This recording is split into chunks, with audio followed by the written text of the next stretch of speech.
এই পৃথিবীতে সময় কারো জন্য থেমে থাকে না। প্রতিদিন পূব আকাশে সূর্য উদিত হয় আর পশ্চিমে অস্ত যায়। এভাবেই একের পর এক নতুন মাস আসে, একসময় পুরনো বছর শেষ হয়ে যায়। এমনি করেই এগিয়ে চলে জীবন।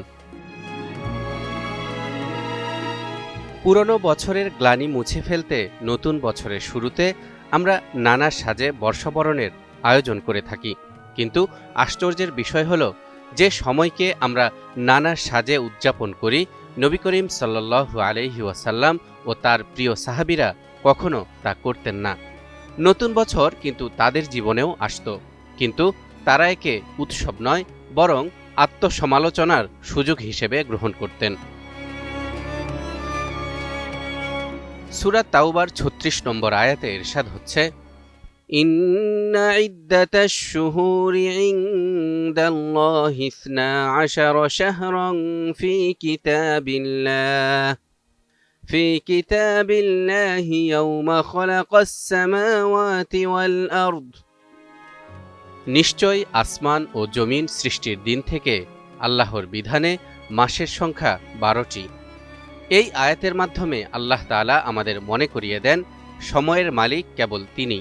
তার নির্ধারিত এই মাসসমূহ মূলত ইবাদত, হজ, রোজা ও যাকাতের হিসাব রাখার জন্য, আনন্দ উৎসবের জন্য নয়।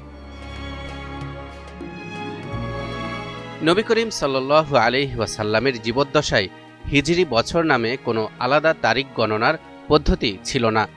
হিজরি সন নির্ধারণের কাজ শুরু হয় অনেক পরে, খলিফা ওমর ইবনুল খাত্তাব রাদিয়াল্লাহু তাআলা আনহুর আমলে।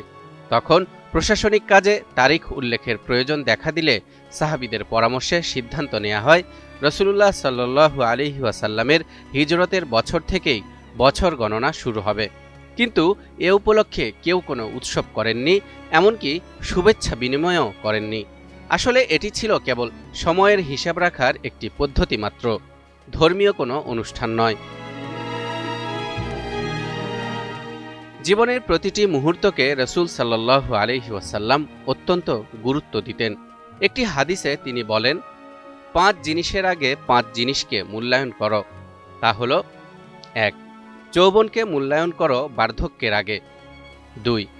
সুস্থতাকে মূল্যায়ন করো অসুস্থ হওয়ার আগে। ৩. সচ্ছলতাকে মূল্যায়ন করো দারিদ্রতা আসার আগে। ৪. অবসরকে মূল্যায়ন করো ব্যস্ততার আগে। ৫. জীবনকে মূল্যায়ন করো মৃত্যু আসার আগে। এই হাদিসটি মুসলিম উম্মার প্রতি আল্লাহর রাসূল সাল্লাল্লাহু আলাইহি ওয়াসাল্লামের বিশেষ নসিহত এবং ওসিয়ত, যেন তার উম্মত প্রতিটি মুহূর্তকে মূল্যায়ন করে সৌভাগ্যবান, সফল ও সর্বাঙ্গীন সুন্দর জীবন লাভ করতে পারে। একই সাথে এই হাদিস থেকে বোঝা যায়, সময়ের সঠিক ব্যবহারই হল প্রকৃত প্রজ্ঞা। নবীজি সাল্লাল্লাহু আলাইহি ওয়াসাল্লাম ও তার সাহাবীরা যখন নতুন সময়ের সূচনা দেখতেন, তারা তখন বলতেন না শুভ নববর্ষ, বরং তারা নিজেদের জিজ্ঞাসা করতেন, গত বছর আল্লাহর আনুগত্যে আমি কতটা অগ্রসর হতে পেরেছি, আর আগামী বছর আমি কি করব। তাই ইসলামের দৃষ্টিতে নতুন বছর মানে নতুন নতুন পোশাক আর আতশবাজি নয়, বরং নতুন আমলের নিয়ত আর আল্লাহর সন্তুষ্টির পথে আরও এক ধাপ এগিয়ে যাওয়ার অঙ্গীকার। বিখ্যাত ইসলামিক স্কলার আল্লামা ইবনে রজব রহমতুল্লাহ আলাই বলতেন, নতুন বছর মানে মানুষের জীবন থেকে এক বছর কমে যাওয়া। তাই আনন্দ নয়, বরং তাকওয়া ও তাওবাই আমাদের একমাত্র প্রতিক্রিয়া হওয়া উচিত। তালহা ইবনে রেজা, নিউজ 24।